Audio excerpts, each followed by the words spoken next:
디모데전서 5장 19절입니다. 장로에 대한 고발은 두세 증인이 없으면 받지 말 것이요 범죄한 자들은 모든 사람 앞에서 꾸짖어 나머지 사람들로 두려워하게 하라.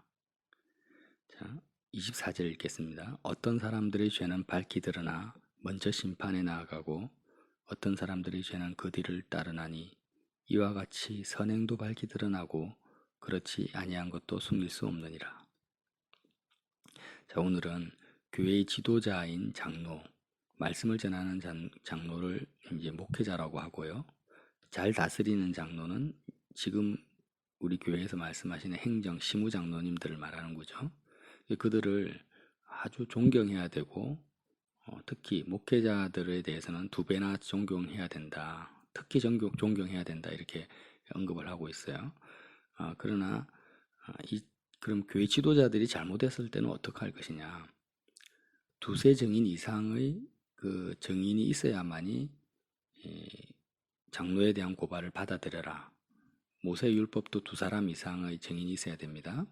이렇게 이제 권면을 하고요. 만약 그 교회 지도자들이 장로급 그런 분들이 범죄한 사실이 드러나면 범죄한 자들은 모든 사람 앞에서 꾸짖어 나머지 사람들로 두려워하게 하랍니다. 왜 그러냐면, 자, 교회 구성원 그러면 어린아이들이 죄가 드러나도 다 그냥 모든 사람 앞에서 꾸짖어야 되느냐? 그렇진 않죠. 장로에 대한 고발을 공적으로 처리해야 되는 이유는 말 그대로 지도자니까 그 장로를 따르는 많은 무리들이 있을 거란 말이에요. 그런데 예를 들면 한 장로가 이단 사상에 물들거나 잘못된 교리를 이야기하거나 또 세속적으로 타락해버리면 그 한 사람의 타락과 죄로 끝나는 것이 아니라 교회 전체가 흔들리게 되고 교회의 방향성이 바뀌어버릴 수 있다는 거예요. 그래서 범죄한 자들, 특히 장로에 대한 고발의 죄가 드러났을 때 공적으로 모든 사람 앞에 꾸짖어서 교회 전체가 잘못된 방향으로 가지 않도록 나머지 사람들로 하여금 그 죄를 깨닫고 두려워함으로 떠날 수 있도록 그렇게 하라고 이제 디모데에게 권면하고 있습니다. 그래서 이렇게 할 때 너는 편견이 없이 하고 절대 불공평하게 해서는 안 된다고 엄히 명하고 있죠. 자, 이렇게 교회를 올바로 세우는, 말씀 안에서 교회를 세우는 것에 대해서 아주 조언을 하시면서 바울께서 22절에 보면은 중요한 말씀을 하세요. 아무에게나 경솔히 안수하지 말고 다른 사람의 죄에 간섭하지 말며 내 자신을 지켜 정결하게 하라. 참 상반된 말을 하고 있습니다. 지금 교회를 지도하는 장로님들의 죄나 목회를 할 때 사람들의 죄를 어떻게 하라고 합니까? 모든 사람 앞에서 꾸짖어서 나머지 사람으로 두려워하게 하라고, 공정하게 이 죄에 대해서 편견이 없이 분별하고 치리하라고, 교회 치리를 말하고 있어요. 죄에 대한 치리를 권면하고 있으면서 이제 결론적으로 또 조언을 하기를 아무에게나 경솔히 안수하지 말라. 안수한다라는 것은 이제 여기서의 안수는 직분을 세우는 안수를 말합니다. 뭐 집사나 감독을 세우는 그런 안수를 정말 아무 사람에게나 그 사람이 지금 잠깐 충성한다고 세웠다가는 큰일 난다. 경솔히 안수하지 말고 심사숙고하고 기도하고 하나님의 뜻을 정말 명확하게 분별해서 안수해라. 그리고 다른 사람의 죄에 간섭하지 말며 다른 사람의 죄에 간섭하지 말며, 그러면 앞쪽에서는 죄가 드러나면은 꾸짖고 다른 사람으로 두려워하게 하고 공평하게 치리하라고 해놓고 바로 연이어서 뭐라고 합니까? 다른 사람의 죄에 간섭하지 말고 너 자신을 지켜 정결하게 하라는 거예요. 한마디로 말하면 너나 잘하라는 거죠. 너나 잘해라. 다른 사람의 죄에 대해서 참여하거나 왈가불가하지 말고 너 자신을 지켜서 정결하게 하는 것이 중요하다는 거예요. 다른 상반된 내용을 이렇게 말씀하는 것 같다는 거예요. 그런데 이 바울의 그 권면 속에서 우리가 뭘 알 수 있냐면요, 정말 중요한 내용을 알 수 있습니다. 어떤 거냐면 다른 사람의 죄를 간섭하는 죄가 있다라는 거예요. 사람들, 나의 죄 말고요. 나의 죄가 아니라 나 말고 다른 사람의 죄. 자녀, 뭐 남편, 아내, 가족, 부모, 또 교회 안에서의 형제, 이방인, 모든 나 말고 모든 다른 사람의 죄에 대해서 간섭해서는 안 된다라는 거예요.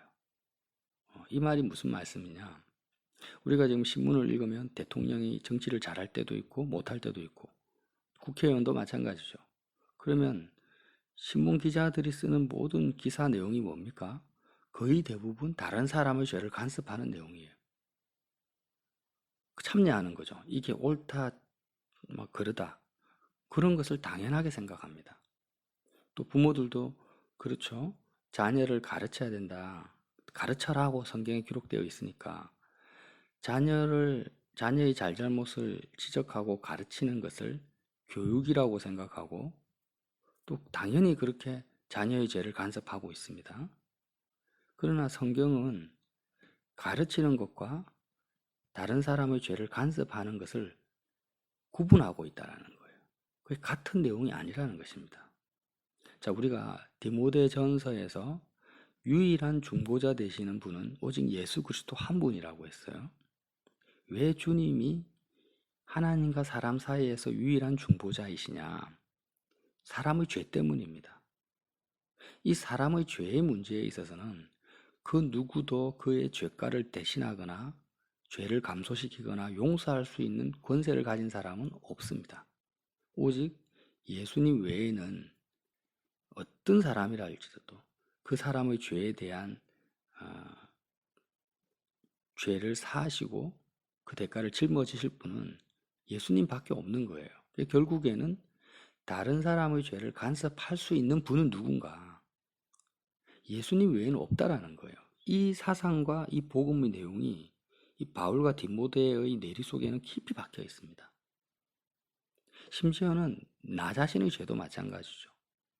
내가 생각하기에 큰 죄든 작은 죄든지 간에 작은 죄는 내가 처리할 수 있고 큰 죄는 내가 처리할 수 없어서 주님께 가져갑니까?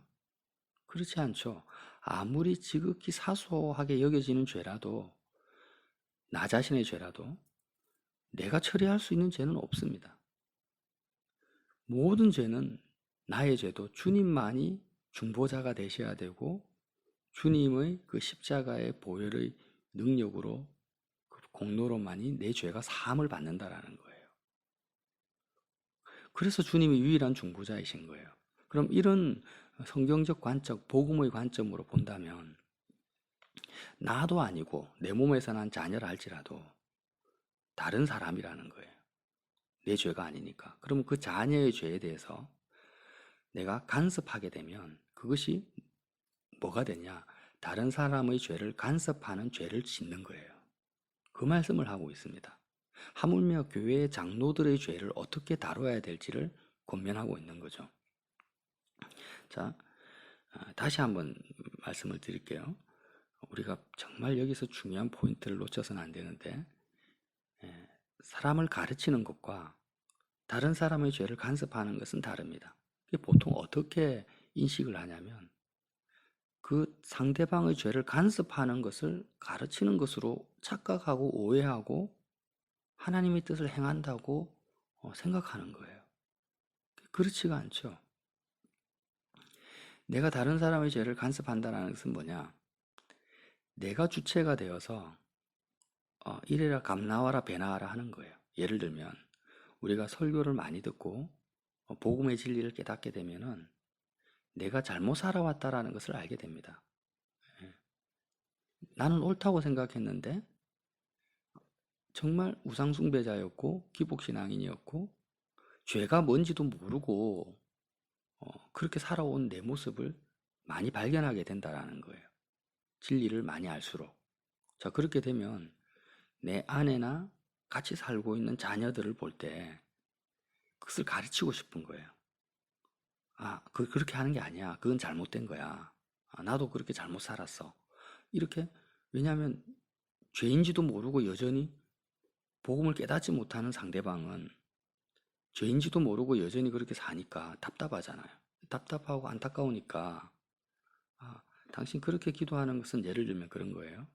어, 그렇게 기도하는 것은 기복적인 기도야. 그거는 하나님께 하는 기도가 아니라 우상 숭배자들이 하는 기도야. 이렇게 이제 이야기를 했단 말이에요. 그럼 이렇게 이야기하는 것이 가르치는 걸 수도 있고, 하나님 보시기에 올바로 가르치는 걸 수도 있고, 잘못하면은 그 사람의 죄를 간섭하는 죄를 짓는 것일 수도 있다는 것입니다. 만약에 가르치는 것이 아니라 다른 사람의 죄를 간섭하는 죄를 내가 짓고 있다면, 그 사람의 잘못이나 죄를 지적하는 것들, 그렇다면 어떤 일이 벌어지겠습니까? 상대방은 내 말을 받아들이지 않습니다. 내 말에 감동을 받거나 회개하는 일은 절대로 일어나지 않고, 오히려 어떤 일이 일어나냐면 죄에 죄를 더한다.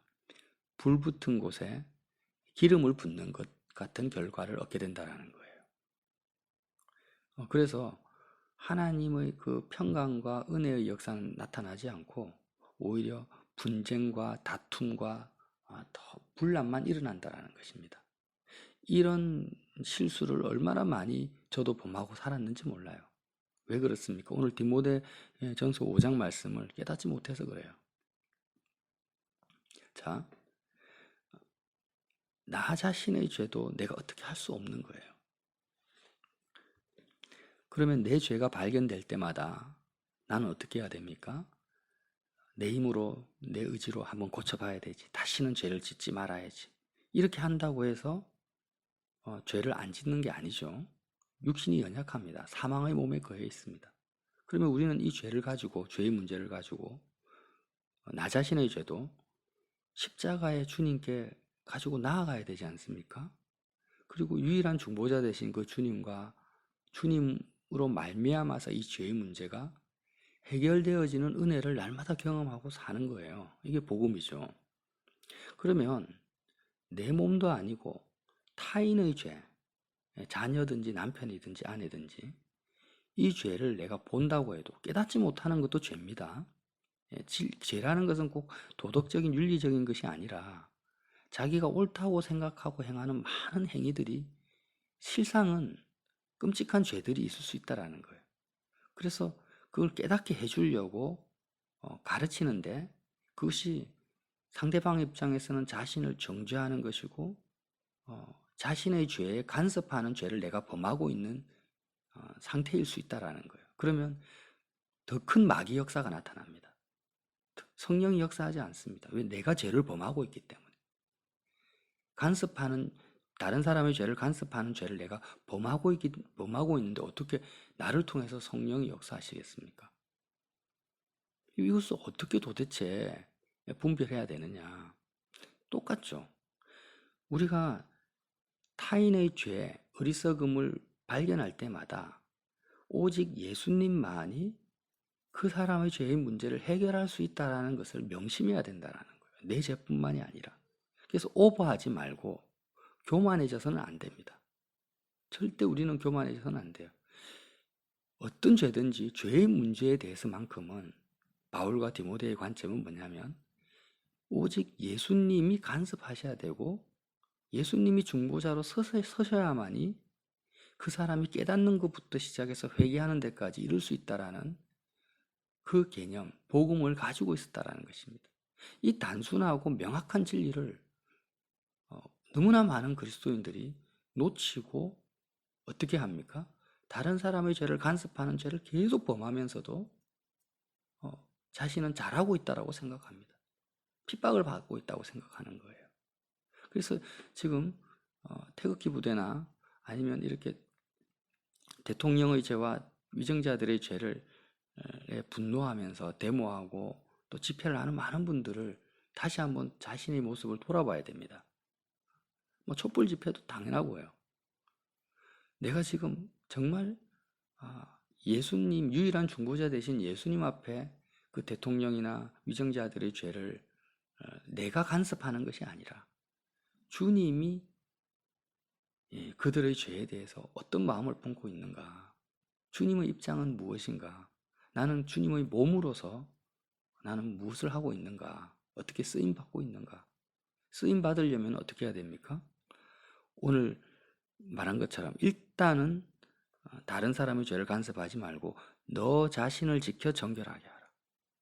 일단은 너 자신이 너의 죄에 대해서 정결하냐? 너 스스로가 어떤 복음을 가지고 살아가고 있냐라는 거예요. 너 자신을 지켜 정결하라. 자, 오늘 하나님의 말씀을 하나 설교를 듣고 깨달았어요. 그럼 깨달았는데 모르는 것을 깨달았으니까 감사하죠. 그러면 나는 깨달았지만 상대방은 깨닫지 못하고 있습니다. 깨닫지 못하고 있는 상대방에게 내가 깨달은 것을 바로 이야기해 버리면 그것이 바로 다른 사람의 죄를 간섭하는 죄를 짓고 있는 거예요. 어떻게 해야 됩니까? 상대방의 죄를 간섭하면 안 됩니다. 못 깨달았다고 해서 답답하게 여기시면 안 된다는 거예요. 일단은 그 죄로부터 나 자신을 지켜야 됩니다. 그리고 정결케 해야 되죠. 내가 먼저 나의 삶이 먼저 그 죄에서 떠나야 되는 거예요. 그 나를 지켜 정결케 하는 것이 단번에 되지 않죠. 많은 시간들이 필요합니다. 그리고 거룩한 열매가 나의 은행 심사를 통해서 먼저 나타나야 된다는 거예요. 예를 들면 남편이 있어요. 남편이 있으면 남편의 성격이 급하고 혈기가 많다. 그러면 근데 그 남편이 복음을 듣고 이제 내가 만약에 제가 남편이라고 생각해요. 아, 이렇게 살면 안 되겠구나. 사람이 혈기를 부리면은 하나님이 의를 이룰 수 없구나. 이 말씀을 깨달았어요. 그러면 똑같이 혈기 부리는 아내에게 가서 자신도 분노나 혈기를 절제하지도 못하는데 아내한테 가서 야, 당신 말씀에 혈기 부리면 안 된대. 당신도 자꾸 혈기 부리는데 부리지 마. 이렇게 가르쳐 버리면 죄를 짓는 거예요. 그거는. 다른 사람의 죄를 간섭하는 죄를 짓는 거예요. 그러면 뭐라고 하겠습니까, 아내가? 당신이나 제대로 하셔. 당신은 나보다 더 많이 혈기 부리면서 왜 내한테 그렇게 지적질이야? 이렇게 싸움이 날 수도 있다라는 거예요. 그렇게 하면 안 되고, 아내가 나에게 혈기를 부리든지 자녀들이 뭐 어떻게 하든지 상관하지 말고 내가 깨달은 그 말씀에 대해서 나를 지켜야 됩니다. 그 죄로부터 내가 분리되어져 나와야 되고 내가 먼저 나의 은행 심사가 정결케 되었을 때 다른 사람의 죄는 좀 어떻게 해야 되느냐? 주님이 그 사람과 하나님 사이의 유일한 중보자로서 주님이 깨닫게 하셔야 되고 주님이 역사하셔야만 된다라는 전제를 깔아야 된다는 거예요. 안다고 해서 내가 가르치면 안 됩니다. 정말 중요한 내용이에요. 그리고 내가 주님의 몸으로서 그렇게 주님 안에서 그리스도가 나를 통해서 사실 수 있는 삶 속에 내가 들어갈 때 자연스럽게 내 의지와 의도와 상관없이 주님이 나를 통해서 역사하실 수 있다라는 거예요. 또 권위를 주실 수가 있죠. 오늘 예를 들면 디모데예요. 디모데는 나이가 어린 자입니다. 어린 자니까 어린 자지만은 바울을 통해서 많은 말씀을 깨달았을 거예요. 그가 처음 어떻게 살았을까요? 이제 상상을 해보는 거예요. 아마 에베소 교회에서 가장 죄를 분별할 수 있는 눈이 탁월한 사람이 디모데였을 것입니다.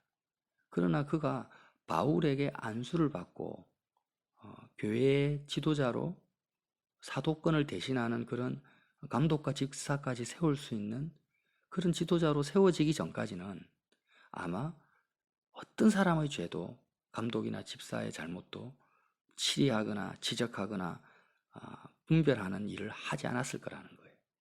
그가 다 알고 깨달았지만 그러나 그가 바울에 의해 사도에 의해서 이렇게 권면을 받고 지도자로 세워졌을 때 그의 직분을 행한 거죠. 그가 마땅히 해야 될 일, 그것도 어떻게 행합니까? 다른 사람의 죄를 간섭하는 죄를 짓는 것이 아니라 정말 자신을 지켜 정결케 하면서 하나님께서 밝히시고 역사하시는 흐름을 쫓아갔다라는 거예요. 깨닫는다고 가르치는 것 절대 아닙니다. 큰일 난다라는 거예요. 그래서 우리가 지금 오늘 하나의 중요한 키포인트를 붙잡아야 됩니다. 뭡니까? 다른 사람의 죄를 간섭하는 죄를 지어서는 안 됩니다. 왜 이것이 중요하냐면 모르니까요. 너무나 이 사실을 몰라요. 너무 안타까워요. 제 자신도 그렇게 살아왔고요. 음. 바리새인과 서기관들이 이런 죄를 짓고 살았다라는 거예요. 자기를 지켜 자신은 정결케 하지 못하면서 말씀, 모세 율법을 가지고 정말 무거운 짐들을 백성들에게 지워줬습니다. 자신도 짐을 못 지면서 독사의 새끼들아 이렇게 주님으로부터 책망을 받았지 않습니까? 자, 그래서 우리는 어떻게 해야 되는가? 가장 가까이 있는 사람들이 문제입니다. 멀리 있는 사람도 마찬가지지만 가장 가까이 있는 사람의 죄를 간섭할 경우가 많다라는 거예요. 당장 눈에 보이고 손에 잡히니까. 그래서 나 자신의 죄에 대해서도 내가 십자가에서 그리스도와 함께 죽은 자가 되어야 되지만 다른 사람의 죄에 대해서도 나는 동일하게 예수님과 함께 십자가에서 죽은 자인 나의 정체성을 가져야 되는 거예요. 무슨 의미인지 아시겠죠? 다른 사람의 죄에 대해서도 나는 십자가에 대해서 이미 죽은 자다. 그래서 내가 내 판단과 내 깨달음으로 함부로 쉽게 간섭하거나 가르쳐서는 안 된다. 그 사람의 유일한 중보자, 그 사람의 죄에 대한 대가와 용서는 오직 주님만이 감당할 수가 있는 거예요. 성령만이 깨닫게 하실 수 있습니다. 그래서 철저하게 나 자신이 그리스도의 몸이 되는 것이 중요하죠. 내가 그 사람의 죄에 간섭하는 게 중요한 게 아니라 내가 오히려 죄에 대해서 격리되어지고 분리되어져서 그리스도의 입이 되고 몸이 되면 이제는 어떤 일이 벌어지냐. 내 생각과 내 판단이 아니고 정말 예수님의 마음, 그를 향한 주님의 마음, 또 그 마음만 있는 게 아니에요. 주님이 권세를 주세요. 디모데에게 교회에 직분을 주시고 가르쳐야 될 권세를 주시고 또 치리할 수 있는 권한을 주신 것처럼 부모로서의 권한이 아니고요.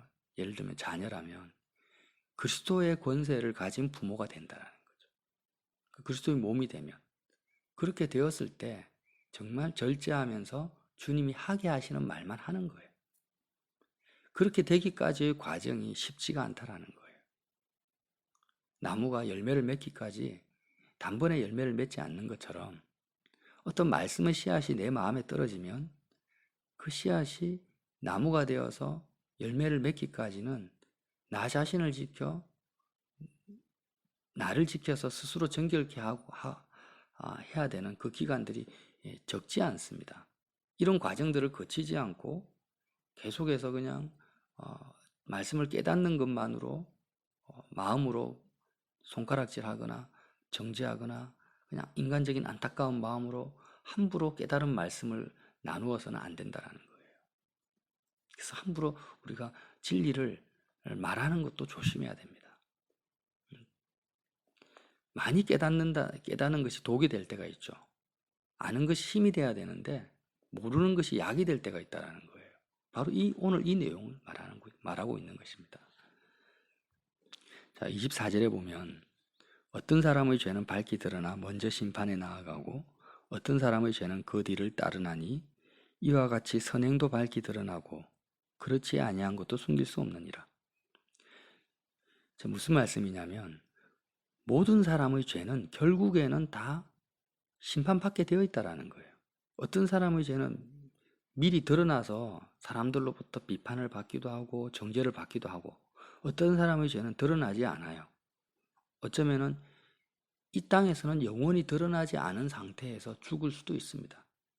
그러나 하나님 앞에서는 드러나지 않은 죄가 없다라는 거예요. 선행도 마찬가지다.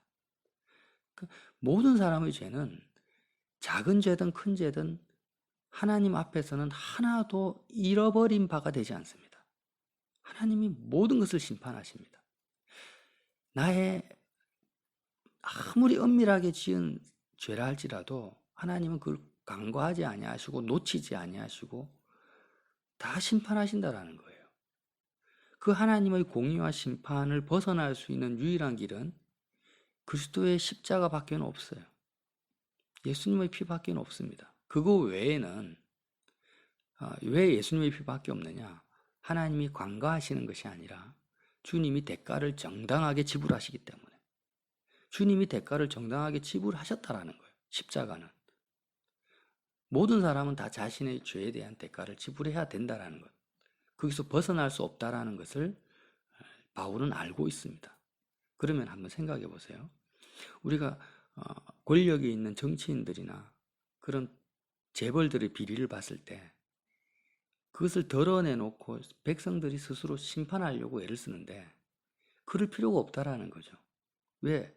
모든 사람의 죄는 하나님이 놓치지 않고 다 드러내놓고 심판하니까 그가 회개하지 않는 이상에는 우리는 다른 사람의 죄를 내가 간섭하거나 심판하거나 바꾸려고 할 필요가 없다. 지금 그 말씀하시는 거예요. 어떤 경우만 그렇습니까? 교회를 교회답게 하는 것. 정말 그리스도의 몸으로서 사는 것 외에는 너가 너의 인간적인 생각과 주관을 가지고 다른 사람의 죄를 교정하려고 나서서는 안 된다. 죄의 문제에서만큼은 하나님의 주권 속에 하나님이 그 사람의 죄를 하나도 놓치지 않으시고 심판하신다라는 거예요. 그래서 인간들이 특히 우리가 가장 잘 범하는 죄가 다른 사람의 죄를 간섭하는 죄인데 이것이 얼마나 큰 교만이며 월권 행위인지를 알아라는 것입니다. 얼마나 큰 월권 행위입니까? 성부 아버지 앞에서도 얼마나 큰 교만입니까? 그리고 예수님 앞에서도 우리가 얼마나 오버하고 있는 건지를 알아라는 거예요.